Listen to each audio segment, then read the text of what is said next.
முத்துவேல் சக்திவேல் சண்டை போட்டுட்டு வீட்டை விட்டு வெளியில போனதுக்கு அப்புறமா பாண்டியன் கேட்குறாரு கோமதி கிட்ட, ஏன் கோமதி, மயிலு பண்ணின அதே தப்பத்தானே இப்போ நீ பண்ணியிருக்கிற, உனக்கு என்ன தண்டனை கொடுக்கறது அப்படின்னு கேட்குறாரு.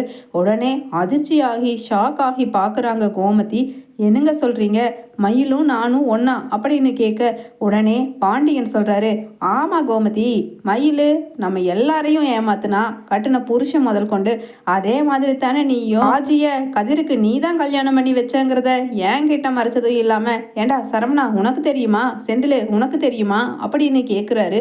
உடனே செந்திலோ தெரியாதுப்பா அப்படின்னு சொல்ல உடனே மீனா சொல்கிறாங்க, மாமா எனக்கு மட்டும் தெரியும் அப்படின்னு. உடனே பக்கத்தில் நிற்கிற மீனா கிட்ட பாண்டியன் கேட்குறாரு, மீனா உங்ககிட்ட நான் கேட்கவே இல்லைப்பா, ஏன்னா எல்லா உண்மையும் இந்த வீட்டில் உனக்கும் இதோ இங்கே நிற்கிறாங்களே சின்ன மேடம், அதான் ராஜி மேடம், அவங்களுக்கும் தெரியும். ஆனால் எல்லாத்தையுமே முழு பூசணிக்காயை சோத்துல மறைக்கிற மாதிரி மறைச்சிருவீங்கன்னு தெரிஞ்சுதானே நான் உங்ககிட்ட உனக்கு தெரியுமான்னு கேட்கல அப்படின்னு சொல்லிட்டு பாண்டியன் சொல்ல கோமதி சொல்கிறாங்க, அதுக்கு வேண்டி என்னங்க நீங்கள் அந்த கேடுகட்ட தங்கமயில் கூட என்ன வச்சு பேசுறது சுத்தமாக சரியில்லைங்க, சொல்லிட்டேன் ஆமாம் அப்படின்னு சொல்லிட்டு அழுகிறாங்க கோமதியும். உடனே பாண்டியனும், இதை பாரு கோமதி, என்னோட மனசாட்சிப்படி தண்டனைங்கிறது எல்லாருக்கும் ஒன்று தான், அதில் பாரபட்சம் யாருக்கும் கிடையாது. அதனால் நான் என்ன சொல்ல வர்றேங்கிறத நீ புரிஞ்சிட்டீன்னா புத்திசாலித்தனமாக நல்லா இருக்கும் அப்படின்னு சொல்கிறாரு பாண்டியன். உடனே கோமதியோ, என்னங்க நீங்கள் என்ன சொல்ல வர்றீங்க அப்படின்னு கேட்குறாங்க. ஆமாம், மயிலை மட்டும் வீட்டை விட்டு துரத்தணும்ல, அதே தீர்ப்பு தான் உனக்கும், நீயும் இனிமேல் இந்த வீட்டை விட்டு கிளம்பி போகலாம் அப்படின்னு சொல்ல உடனே கதிர் சொல்கிறாரு, அப்பா இது வந்து சுத்தமாக நல்லா இல்லைப்பா நீங்கள் கொடுக்குற தண்டனை.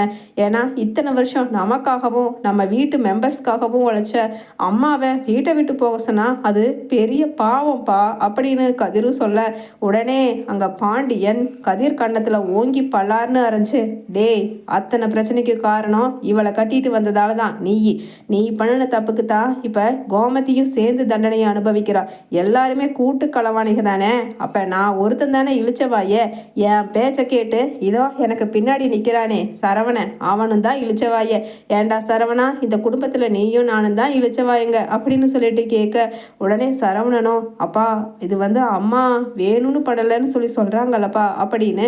உடனே பாண்டியன், அது எப்படிரா சரவணா, தங்கமையில மட்டும் நீ கண்ணில் பார்த்தாலே ஆகாது, இன்னும் கொஞ்சம் நேரம் நின்று அவளை கொலை பண்ணிடுவேன், இந்த இடத்த விட்டு போக சொல்லுங்கன்னு சொல்கிற, அதே மாதிரி தானே எனக்கும் இருக்கும், உங்கள் அம்மா கோமதியை பார்த்தா அவளையும் இந்த வீட்டை விட்டு போக சொல்லியாச்சு அப்படின்னு சொல்ல உடனே மடார்னு காலில் விழுந்துடுறாங்க கோமதி. என்னை வீட்டை விட்டு போக சொன்னா நான் எங்கெங்க போவேன் அப்படின்னு அழுகிறாங்க. உடனே ராஜி ஒரு கால் பக்கமாக விழுந்து, மாமா என்னால் தானே மாமா இந்த வீட்டுக்கு பிரச்சனை, நான் தப்பு பண்ணிட்டேன் மாமா, நாங்கள் போக மாட்டோம், நீங்கள் எங்களை அடித்தாலும் பரவாயில்லை மாமா அப்படின்னு சொல்லிட்டு ராஜியும் அழுக, அதை பற்றி நான் சொல்கிறதுக்கு எனக்கு அருகதை இல்லைம்மா, ஏன்னா இங்கே நிற்கிறது உன் புருஷன், அதனால் அவர் சொல்லுவார், நான் உனக்கு எந்த கட்டளையும் இட முடியாது அப்படின்னு சொல்லிட்டு அங்கே பாண்டியன் சொல்ல உடனே கோமதியோ, என்னங்க முகத்தை தூக்கி வச்சுட்டு என்னமோ மாதிரி பேசுகிறீங்க அப்படின்னு சொல்ல, இதை பாருடா சரவணா, ஒன்னா இவ இருக்கக்கூடாது இந்த வீட்டில், இல்லைன்னா நான் எங்கேயாவது போயிடுறேன் அப்படின்னு சொல்லிட்டு பாண்டியன் கடைக்கு கிளம்பி போயிடுற. உடனே கோமதியோ, என்னடா கதிரு இப்படியாகி போச்சு அப்படின்னு சொல்ல உடனே அங்கே பக்கத்தில் நிற்கிற செந்தில் சொல்கிறாரு, இதுக்கு தாம்மா உன் அண்ணன் லொன்னன்னு அவங்கள எல்லாத்தையும் விருந்துக்கு கூட்டிகிட்டு வந்து எப்படியோ நம்ம குடும்பத்துக்கு வேட்டு வச்சுட்டு போயிட்டான்ல உன் அண்ணன் அப்படின்னு சொல்லிட்டு செந்தில் சொல்ல உடனே கோமதியோ, ஆமாண்டா ஆமாம், நீ எப்படா யார் கிடைப்பாங்க எட்டி பிடிச்சிக்கலான்னு சொல்லி இப்போ என்ன இது ஒரு விஷயத்தில் சிக்கிட்டு முழிக்கிறதால உனக்கு வசமாக போச்சு பேசுறதுக்கு ஏதுவா அப்படின்னு கோமதியும் திட்டுறாங்க செந்தில.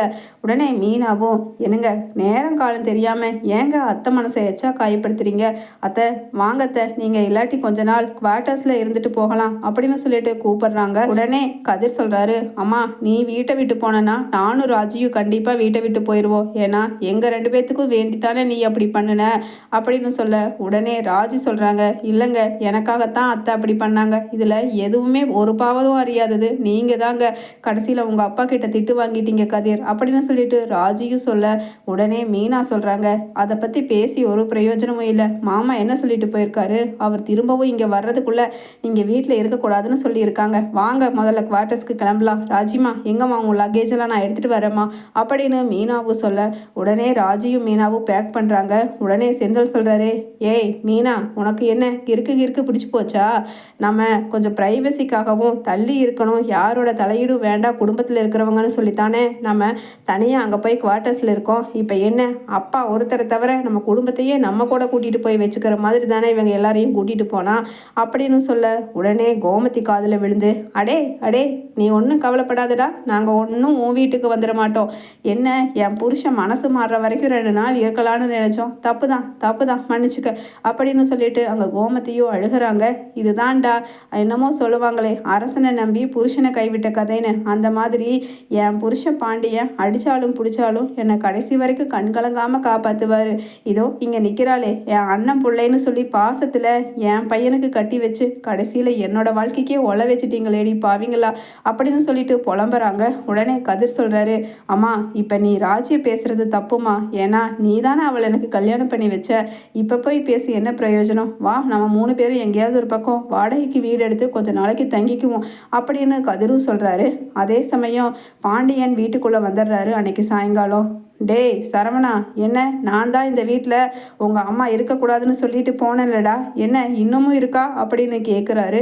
உடனே கோமதியோ, அது வந்துங்க எங்கே சாயங்காலம் வந்தால் ஏதாவது கொஞ்சம் மனசு மாறி ஈவி இறக்கப்பட்டு என்னை இங்கே இருக்க சொல்லிடுவீங்களோன்னு நினச்சிதாங்க அப்படின்னு சொல்ல, அடைச்சி வாயை மூடு, முதல்ல வெளியில் போ அப்படின்னு சொல்லிட்டு பாண்டியன் நெஞ்ச கல்லாக்கிட்டு கோமதியை வீட்டை விட்டு வெளியில் போக சொல்கிறாரு.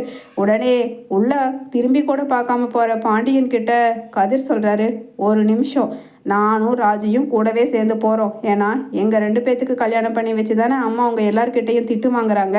அதனால் அவங்களுக்கு ஆதரவாக நாங்கள் வீட்டை விட்டு வெளியில் போகிறோம் அப்படின்னு சொல்ல, உடனே பாண்டியன், போங்கடா போங்க, எல்லாரும் போயிட்டா இந்த பாண்டியன் ஒன்றும் அனாதையாக இருக்கிறது பாண்டியனுக்கு புதுசு கிடையாது. ஏன்னா 5 வயசுலேயே அனாதையாக இந்த ஊருக்கு வந்தவன் தான் அப்படின்னு சொல்லிட்டு கண் கலங்க நிற்க, உடனே கோமதி நெஞ்செல்லாம் வெடிக்கிற மாதிரி, என்னங்க அதனால் உங்களை நான் அனாதையாக விட மாட்டேங்க அப்படின்னு சொல்ல, உடனே பாண்டியன், அப்போ நீ செஞ்ச தப்புக்கு தண்டனை என்ன, நீ வீட்டை விட்டு போகிறது தான், முதல்ல போ அப்படின்னு சொல்லிட்டு ரூம்குள்ளே போய் அப்படியே சாஞ்சு படுத்துட்டு வெட்டத்தை பார்க்குறாரு. தன்னோட பழைய கால நினைவுகளை எல்லாம் பாண்டியன். மறுநாள் காலையில் வடிவு எழுந்திருச்சு சக்திவேல் முத்துவேல் வீட்டில் வாசல் தெளிக்க, என்ன கோமதி வீட்டில் இன்னும் யாருமே வாசல் தெளிக்கல அப்படின்னு அப்பத்தாவும் கேட்க, உடனே வடிவு சொல்கிறாங்க, அத்தை அதான் அத்தை, என்னன்னே தெரியல அத்தை, ஒரு பொம்பளைங்களையும் வெளியில் காணோம் அப்படின்னு சொல்ல, உடனே சரி நான் போய் பார்த்துட்டு வரேன் அப்படின்னு பழனிவேல் போறாரு. உடனே சக்திவேல் மீசையை துருத்திக்கிட்டே,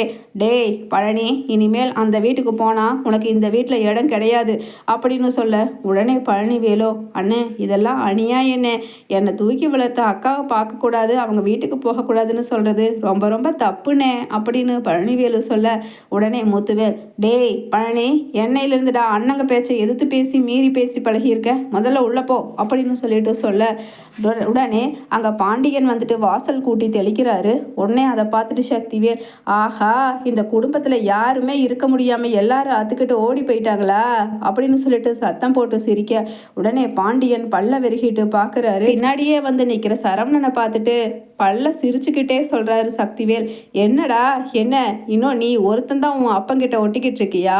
கூடிய சீக்கிரமே நீயும் இவனை விட்டுட்டு, அதான் இவனை அனாதையாக விட்டுட்டு போகத்தான் போகிற. ஆமாம் உன் தங்கச்சிக்காரி அரசி எங்க, அவன் யாராவது என்ன இழுத்துட்டு ஓடி போயிட்டாளா அப்படின்னு சொல்லிட்டு சிரிக்கிறாரு சக்திவேல். உடனே சரவணன் ஓங்கி பலார்னு அழைய போகிறாரு சக்திவேலை. அதே சமயம் பாண்டியன் சொல்கிறாரு, டேய் சரவணா, நம்ம குடும்பத்துக்கு கொஞ்சம் டைம் சரியில்லை, அதனால் சில ஏழ்றைங்க கிட்ட இருந்து விலகி இருக்கிறது நல்லது, வாடா பாண்டியன் சொல்கிறாரு.